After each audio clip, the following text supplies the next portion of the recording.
Bonjour et bienvenue dans Demain la Cité. Aujourd'hui, nous n'allons pas parler de la ville, mais plutôt des jeunes dans la ville avec Serge Croisvili. Bonjour. Bonjour. Vous êtes délégué général de l'Union nationale d'émissions locales. On ne va pas revenir sur votre action au quotidien, mais on est là pour parler d'un projet fou. Vous venez de lancer une web TV avec tous les jeunes de France qui ont participé à ce projet qui s'appelle Vox Milo. Et en mars, vous avez fait votre Festival de Cannes. Expliquez-nous cette démarche un petit peu dingue, quelque part. Alors en fait, oui, pour nous, c'est une démarche importante qui est de démontrer que les jeunes ont des compétences, ils ont des capacités, de l'imagination créatrice et qu'ils peuvent eux-mêmes concevoir des films, vidéos pour dire comment ils voient la société ou ce qu'ils pensent de la société ou comment ils voient leur place dans la société.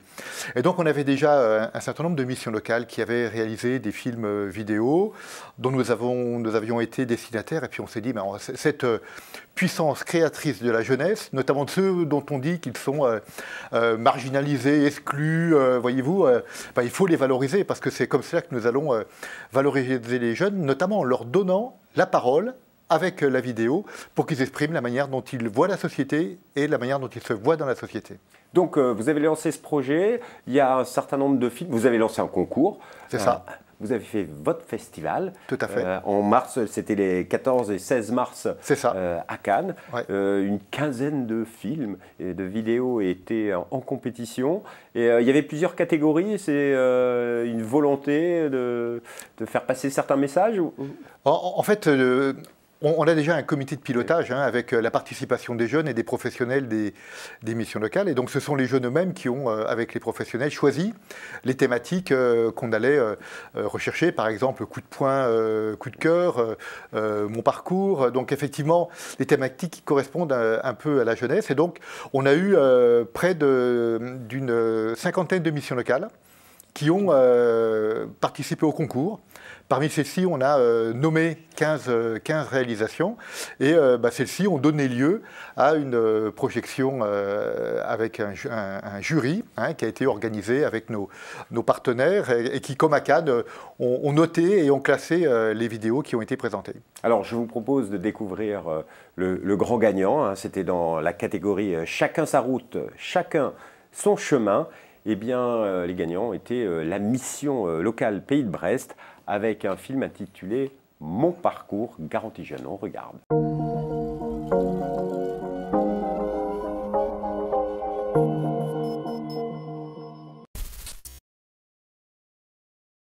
365, c'est le nombre de tours qu'effectue la Terre autour du Soleil en un calendrier. Le nombre de jours que je gâche depuis déjà quelques années. Je vois mes proches évoluer, alors que moi je reste enfermé. Chez moi à traîner sur les réseaux sociaux, YouTube et les jeux vidéo. Mais faut dire que je l'ai bien cherché. Je reste dans ma complaisance, ma bulle, mon cocon. Appelez ça comme vous voulez, mais dans ma vie, on ne m'a jamais vraiment aidé. Les professeurs ne m'ont jamais été d'une très grande utilité, mais je ne leur en veux pas. À quoi bon donner des cours aux élèves du fond de la classe? Ces personnes qui ne veulent pas travailler.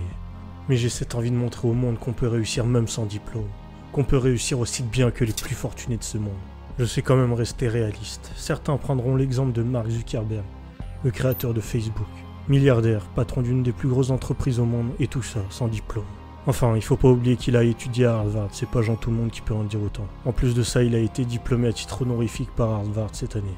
Je me souviens d'une de ses phrases. Il disait que le défi de notre génération n'est plus de créer du progrès, mais du sens. Facile à dire quand on est milliardaire. Alors que moi je ne sais même pas si je peux trouver du travail. J'ai plein de compétences, mais sans diplôme.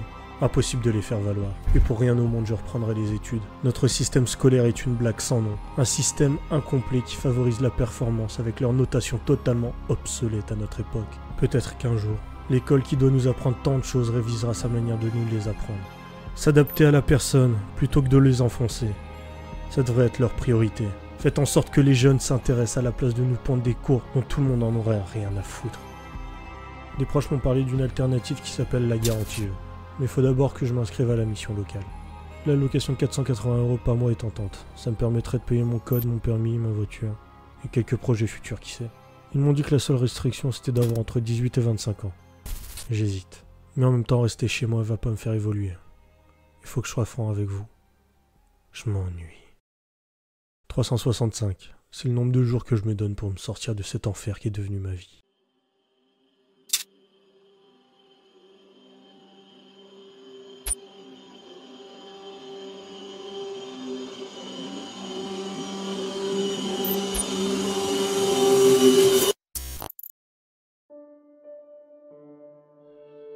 Depuis mon entrée en garantie jeune, beaucoup de choses ont changé. Peut-être même un peu trop, mais je commence à prendre goût à ce changement.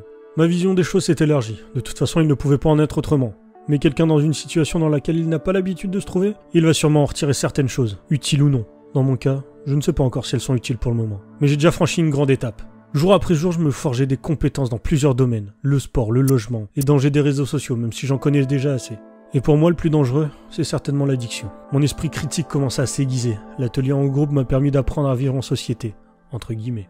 Je commençais enfin à comprendre certaines choses que je ne comprenais pas, notamment vis-à-vis du jugement des autres, de leur regard. Certains étaient dans la même situation que moi, voire même pire. J'ai compris plein de choses. Et ça grâce à un seul mot, l'humain. Tout ça pour dire que je n'ai pas raison. Il faut forger son propre vécu. C'est un peu insolent de dire ça alors qu'il y a 3 semaines, j'étais assis dans le noir à ne rien faire. Mais je commence à comprendre que si tu veux faire un truc, fais-le. Personne ne le fera à ta place. Certaines personnes seront là pour t'aider, mais pour t'aider seulement. La garantie jeune va être un tremplin. J'ai tellement d'idées, de projets, mais aussi tellement d'incertitudes. Être incertain, c'est bien le propre de l'humain.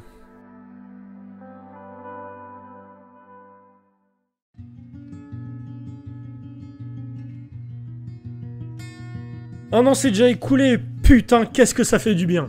J'ai pu rencontrer tellement de personnes cette année, en commençant par mon groupe en garantie jeune, les formatrices, mes collègues de travail, mes tuteurs de stage et tellement d'autres personnes que j'arrive à en oublier. C'est une grosse réussite pour moi d'avoir pu me développer de cette manière en seulement 1 an. Mais avant de passer par la réussite, j'ai dû connaître l'échec. Et des échecs, j'en ai connu vraiment beaucoup.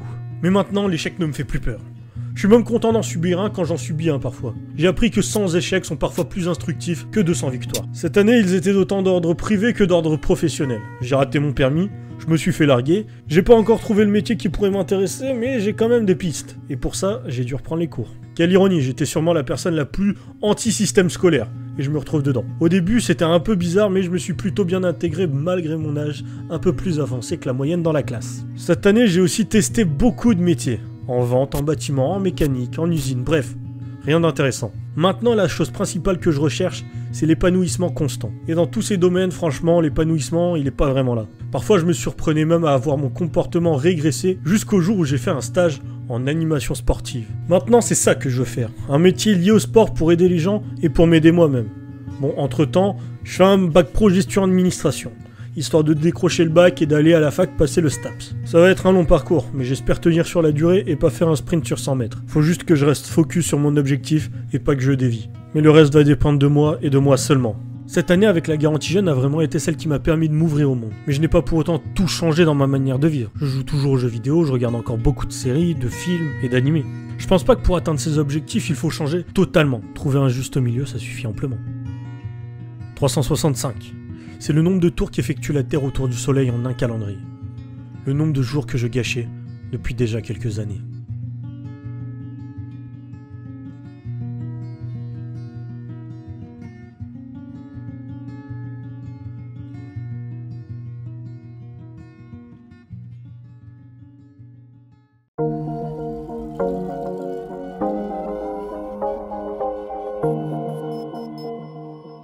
Un joli sujet. Est-ce qu'il représente vraiment le parcours garantie jeune que vivent les jeunes dans les missions locales? Alors, il représente d'abord le parcours des jeunes et la situation dans laquelle sont les jeunes, ces jeunes qu'on appelle les jeunes d'Ivan.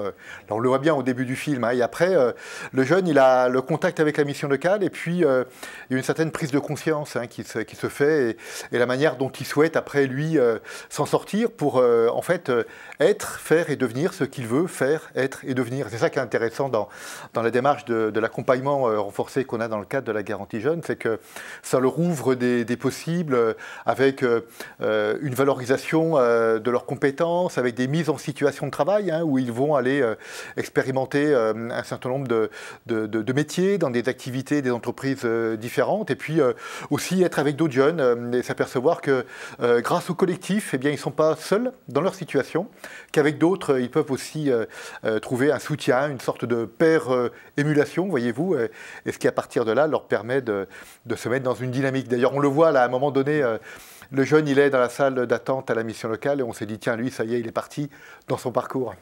Et ce type de parcours, combien de jeunes le vivent chaque année au sein des missions locales? Parce que vous avez 450 missions locales un petit peu partout en France. Et allez, dites-nous, c'est parce que c'est une belle histoire au final. C'est combien de jeunes qui partagent cette histoire quelque part? Alors sur 1 400 000 jeunes qui accompagnent le réseau chaque année, c'est près de 100 000 jeunes qui sont engagés dans le cadre de la garantie jeune avec cet accompagnement renforcé. Donc c'est quand même un nombre assez significatif parce qu'en fait, on arrive à ce que finalement, plus de la moitié d'entre eux, au terme de ce parcours d'accompagnement renforcé, trouvent une solution positive à leur situation, alors qu'on sait que la majeure partie de ces jeunes sont en situation de vulnérabilité sociale, de précarité financière, souvent désaffiliés d'ailleurs, peu de contact avec leur famille. Et cette dynamique qu'on leur propose les met dans un parcours dont ils sont les auteurs, les acteurs et les réalisateurs. Je vous propose maintenant de découvrir un autre film qui a été, lui, nommé dans la catégorie En route vers l'avenir, à nous de jouer. Et c'est la mission locale de Lille qui a gagné ce prix avec le film SC News. On regarde.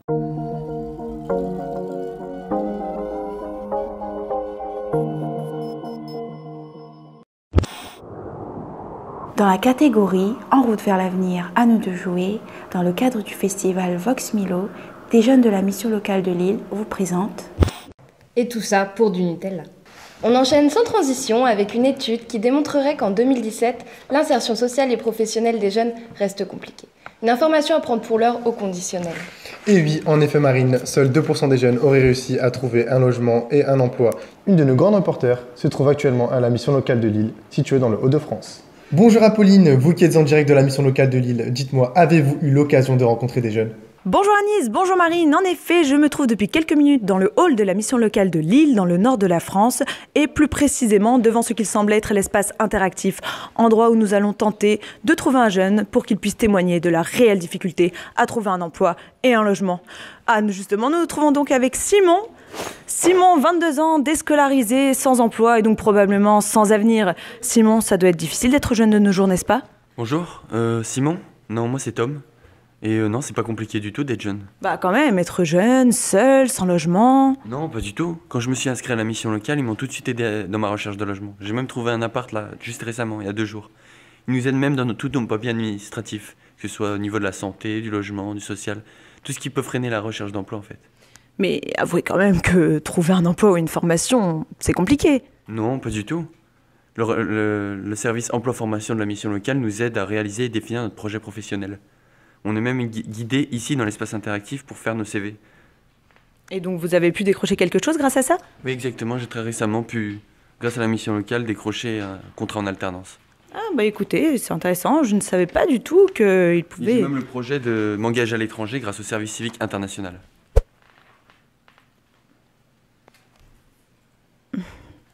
Oh, ça tourne. Merci Apolline pour ce reportage. Sans attendre, votre page météo présentée par Sandra Bossieux. Bonjour à tous, comme d'habitude dans le nord, le soleil sera au rendez-vous. Partout ailleurs...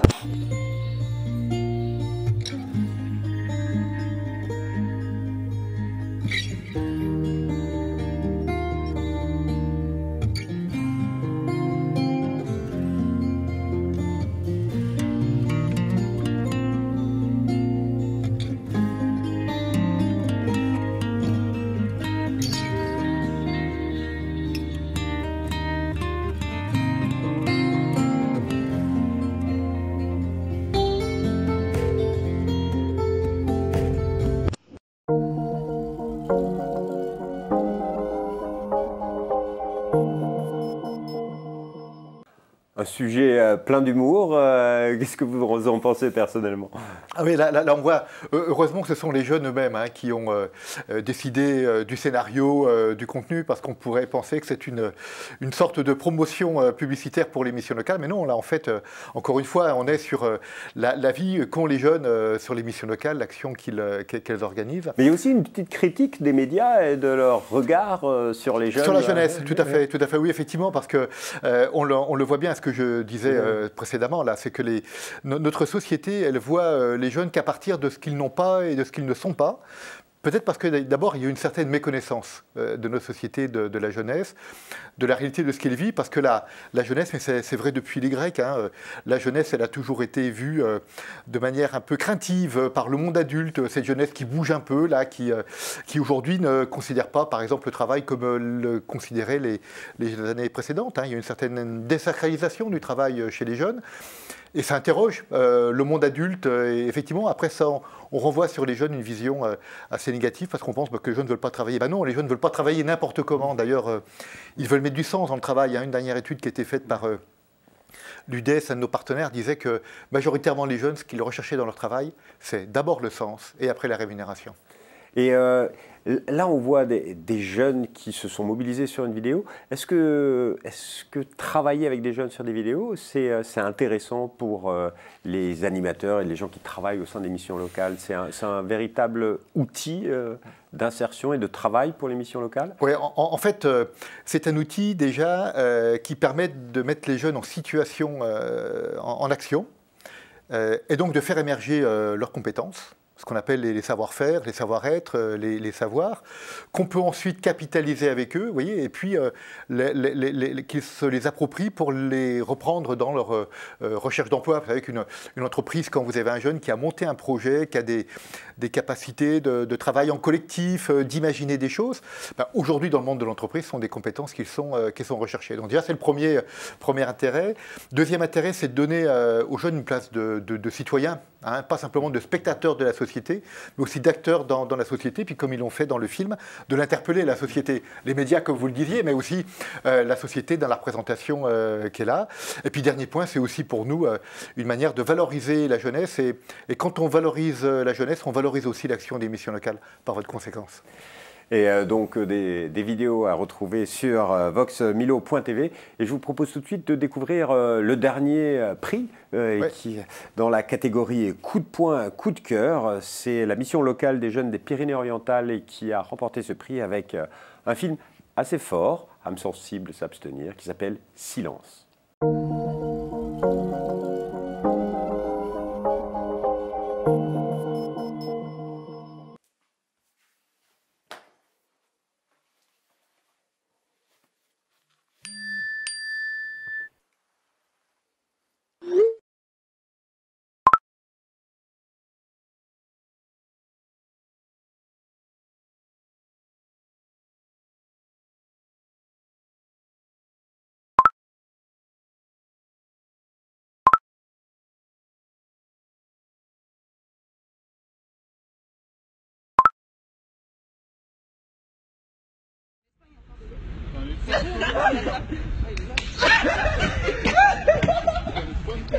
Voilà, c'est chaud.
Quoi, on est des amis, on oublie tout ça, regarde, je paye la tournée, et à la fois tout le monde comme on dit,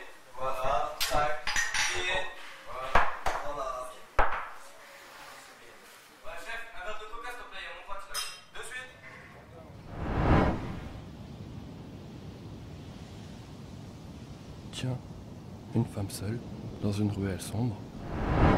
Je suis seul aussi. Non mais je rêve. Il n'y a personne en plus. C'est l'endroit idéal. Allez, j'y vais. Et allez, un compte plus. Putain, il est relou, hein, si c'est... Pourquoi moi? Non! Qu'est-ce que j'ai fait? Amen! Laisse-toi faire. Non! Aïe! Non! Non! Tu vas pas faire ce que je pense! Si, mais si, je vais le faire. Tu vas apprécier. Tu vas voir. Tu vas voir, tu vas aimer. Tu vas aimer, si t'inquiète pas. Arrête, j'ai rien fait! Si, tu vas aimer. Aouh!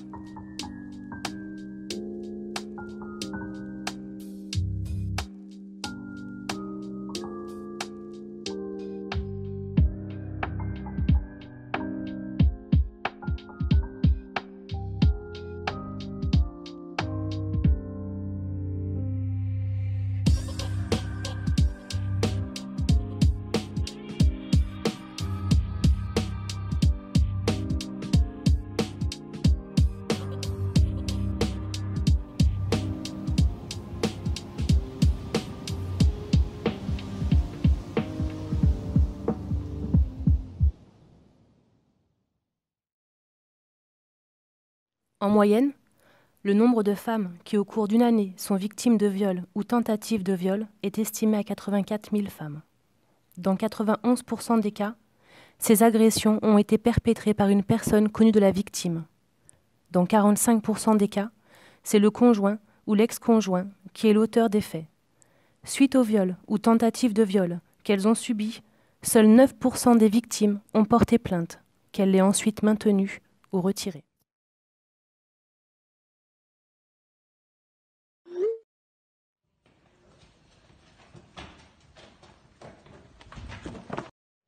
Ne restez pas dans le silence. Réagissez.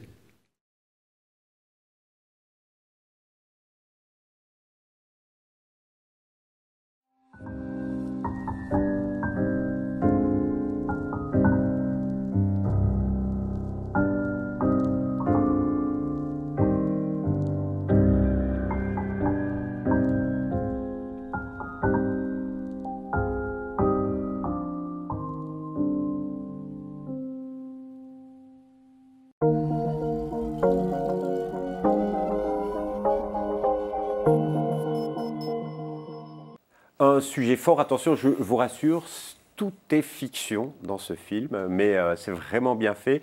Qu'est-ce que vous en avez pensé de ce film? C'est fort. Alors, c'est un film qui est fort dans cette catégorie coup de poing, coup de cœur. Et on voit qu'on a dans cette vidéo, les deux, on a à la fois du coup de poing dans ce qui se passe et puis le coup de cœur avec la réaction des autres jeunes. En fait, on voit bien là que les jeunes, ils sont complètement impliqués dans la société, dans ce qui se passe au moment avec les affaires qu'on a eues sur les violences faites aux femmes, dans le monde du spectacle, la manière dont ça se comportait, des réalisateurs, je ne veux pas porter de nom, mais on va dire que donc derrière ça interpelle la société sur à la fois la manière dont on représente les femmes, leur droit à disposer d'elles-mêmes, de leur corps, la vision criminelle en fait de l'agression dont la jeune femme a été victime, et puis de manière implicite, la réaction des jeunes qui est plus que dans de la désapprobation, qui est dans une prise de conscience collective pour nous amener nous-mêmes à une prise de conscience individuelle et collective. D'ailleurs, quand on voit la fin de la vidéo, avec toutes les notes qui mettent en évidence le nombre de femmes victimes de viols, combien d'entre elles déposent plainte, il y a quelque chose de fortement interpellant pour la société. C'est quelque chose aussi que vous vivez au quotidien dans les missions locales, des problèmes de victimes de violences, que ce soit des femmes ou d'autres, mais les jeunes sont de plus en plus victimes d'agressions de la société tout entière ou pas? Non, moi je le dirais pas comme ça, parce que d'abord, on n'est pas dans ce mode de contact avec les jeunes hein, dans le quotidien. Peut-être que les éducateurs de rue, par exemple, hein, qui accompagnent les jeunes dans les quartiers, au pied des immeubles, pourraient, eux, avoir cette vision-là qu'on n'a pas forcément. Par contre, c'est vrai qu'on peut dire que la jeunesse vit avec une certaine violence. L'exclusion dont elle est victime, l'exclusion du travail, l'exclusion de l'emploi, même si jamais les jeunes de Brest disaient, de Lille, pardon, disaient tout à l'heure, non, finalement, c'est pas si pire que ça. Non, il y a une certaine violence qui est vécue, oui, par les conditions qu'on fait à la jeunesse. Alors, toutes ces vidéos et plein d'autres, il y en a près de 50 qui ont concouru, on les retrouve sur le site internet www.voxmilo.tv. Il y en aura d'autres qui arriveront tout au long de l'année. Le travail avec la vidéo, ça va se généraliser. C'est une vraie web TV qui est lancée. C'est ça. En fait, c'est une plateforme de diffusion de films vidéo. Et donc, à partir de là, l'objectif, c'est qu'on donne à voir ce que les jeunes sont capables de faire, pas simplement au travers d'une initiative, mais de manière continue. Et puis ça, on le peut parce qu'on a quand même un partenariat important. Alors, je ne sais pas si on peut citer nos partenaires comme l'UDES, hein, qui est le syndicat national, le regroupement des syndicats de l'économie sociale et solidaire, hein, de toutes les entreprises de ce secteur-là, le groupement national de création, la Fondation Orange, hein, qui nous a soutenus dans l'ensemble de cette démarche, le MOVE avec Sonia Deschamps, hein, journaliste qui nous a accompagnés, ainsi que M. Fauconnier, qui a été un des réalisateurs, hein, qui a été un des acteurs pour accompagner les jeunes dans leur réflexion sur la réalisation d'un film, comment on le réalise, le scénario, la prise de vue, la prise de son, etc. etc. Donc, à voir encore et toujours sur www.voxmilo.tv. Puis, si vous voulez en savoir plus sur l'Union nationale d'émissions locales, vous allez bien sûr sur le site internet www.unml.info. Un petit message pour les jeunes créateurs et réalisateurs de demain. Eh bien oui, eh bien donc, on peut leur dire que avec les compétences qu'ils ont, l'imagination qu'ils ont, puis leur volonté de démontrer qu'ils veulent faire partie de la société, eh ben on ne peut que les encourager à réaliser des films vidéo pour à la fois démontrer que les jeunes ont des talents, mais aussi pour qu'ils trouvent leur place dans la société. Monsieur Krajvili, merci infiniment pour votre témoignage. C'est moi qui vous remercie. Et on se retrouve bientôt pour une nouvelle émission Demain à la Cité. Et puis vous découvrirez, j'espère, l'ensemble des films de ces jeunes d'émissions locales sur la chaîne Demain. Au revoir et à bientôt.